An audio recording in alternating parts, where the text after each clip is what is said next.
Hi, folks. You're with Tacitus today.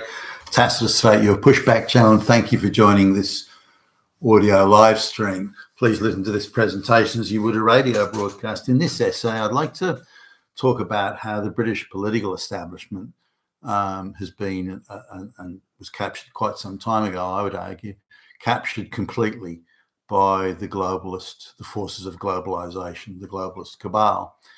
Now, some years ago, more than 20 years ago, the Tories were in opposition. They had a leader called William Hague, and he was certainly, by my understanding, quite a centre-right moderate, and who was, I think, pragmatic and realistic about what was going on. He was not well thought of by some of the people in the party. They said if anyone could be that confident in their own stupidity, then they could never be relied upon. I'm paraphrasing that; it's not an exact quote, but just listening to him and the utterances he made, the policy positions he advocated, a lot of them seemed to be quite reasonable. I mean, didn't have to agree with all of them, but he struck me as a moderate who still believed or still thought that Britain was a sovereign nation, which it clearly isn't.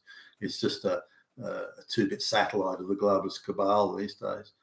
Now, when this is on the day of the election, and I saw this a couple of 2 or 3 days afterwards, but on the day of the United States presidential election, William Hague, who's considered to be a sort of an elder statesman, if you like, of the Tory party now, they gave him a gig in the House of Lords, for goodness sakes, and he was brought in on a radio station as the supposed expert on international politics and the like. So I expected quite a moderate position from him to say, well, it's up to the American people to decide, and the president, and this policy of Trump's I like, that one I don't, or something quite nuanced and quite realistic and sensible. But that wasn't to be. Now, bear in mind, he's an experienced political operator who's been around for a long time. He was in student politics. He was one of Thatcher's. Margaret Thatcher apparently thought a great deal of him, even though this is in the time of his relative youth, and so he's got crowd. I mean, there's a photograph floating around of him sort of being somewhere where Margaret Thatcher was, and looking rather pleased with himself. So he's being interviewed anyway. Now the news announcer begins by an attack on Trump and savagely attacking him, by the way. Very malicious piece. Clearly that it kicked off with no attempt at balance or any sort of journalistic integrity. And so that wasn't a good start. But I expected William Hague to push back and say, well, we need to, hey, hold on a minute. This is going on in America. The American people decide. We respect what the people, but no. None of that. He went straight into, well, we can't afford Trump, and Trump's a rotten, no good son. So he's and then, but when he went through the reasons why, in his based on what he was saying, I don't think he even believes any of this, but what William Hague, the Tory party heavyweight, was saying is that they were all MSNBC, CNN, globalist, secretariat, commissariat talking points. Not one of the criticisms of Trump was an original thought of any type, just straight out hit piece talking points. And so you could dismiss what Hague said as being someone gave him that script and he followed the script.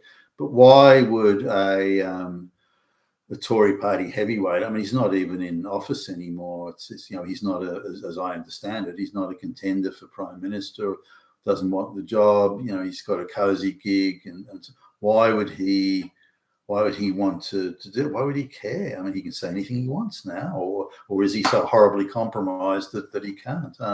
But it certainly took me by surprise. Not only that he stuck to the talking points, but the vehemence in his tone. as he tried to sort of gin up the emotion about it, how terrible Trump was. Now, not once did he say, well, this fact, here's a fact that. So he went again straight to the talking. Well, he's too unpredictable, which is a talking point around everywhere at the moment. He's too unpredictable. He's just unpredictable. Well, what does that mean? Unpredictable. What do you mean? You want to be predictable like Boris Johnson was predictable? Do you want to be predictable like Keir Starmer, the current Prime Minister of Britain, was predictable? Do you want to be predictable like Joe Biden, where he puts mad, insane trans people in key positions in government, or Ketanji Brown Jackson, the Supreme Court, who says, I don't know what a woman is because I'm not a biologist. I mean, yeah, is that sort of predictable? Is that the predictable? So what he means? I mean, if you sort of cut through the time, what he means is Trump is not controlled by the globalist cabal.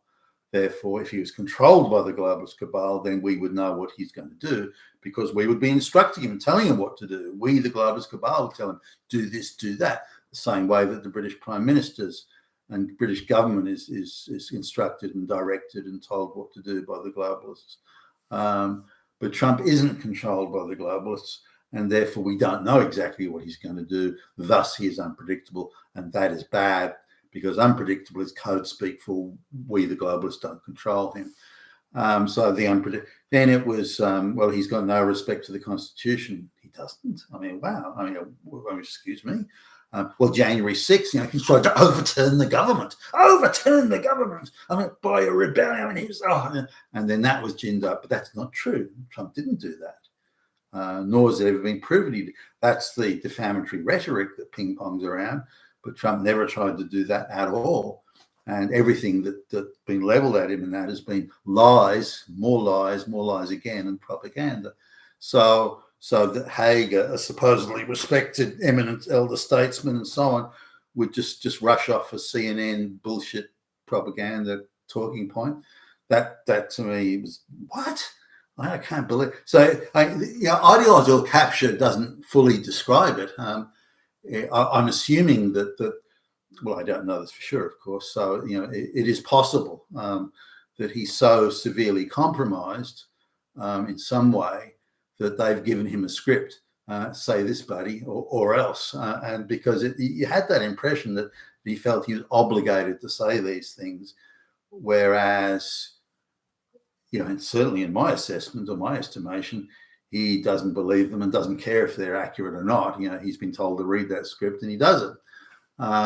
Maybe he's got some nice consulting gig at an international bank or something like that, or some big defense industry. I don't know. And then he went on again with just CNN talking points and defaming Trump.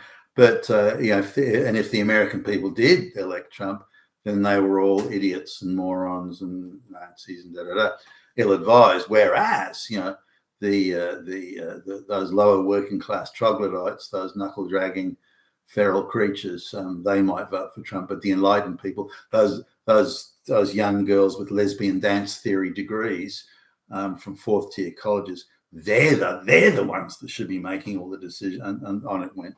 So he didn't say that. I'm paraphrasing the sentiment there, but anyway, this was again, I was taken quite by surprise.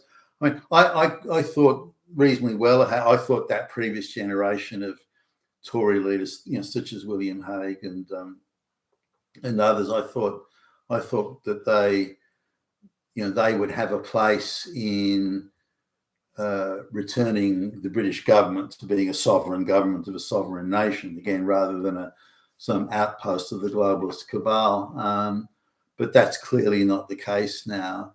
I read, he's also an author. He wrote a biography of British Prime Minister William Pitt, one of the most prominent, a Tory also, as I understand it, one of the most prominent British politicians of the empire forming era, the 7 Years' War, and then Pitt the Younger coming along years later, but playing during the Napoleonic War and so on, playing a very significant role in England's and Britain's development into a world empire, superpower, and so on. he also wrote a biography of who was it? William Wilberforce, the guy who was a big player in the anti-slavery movements of the early 1800s. So again, I personally kind of disappointed because I had this view of Haig that he was an independent, if not an intellectual, someone's capable of engaging with serious issues and treating them with objectivity and cool critical analysis. But when I saw that clip, I was staggered. So I assume he's either become a moron or he's beholden to the globalist cabal in some way, where he's not allowed to say anything other than the script they give him. But what this does do, it indicates, not that we're in any doubt, I guess, but indicates that the capture of the British political establishment is close to total, and it reaches back to more than 25 years ago. That's how long that the British political establishment has been captured, which just happens to mirror the time of the mass migration and all the other stuff that's destroying Britain today. You've been a task today, your Pushback channel. Thank you for listening.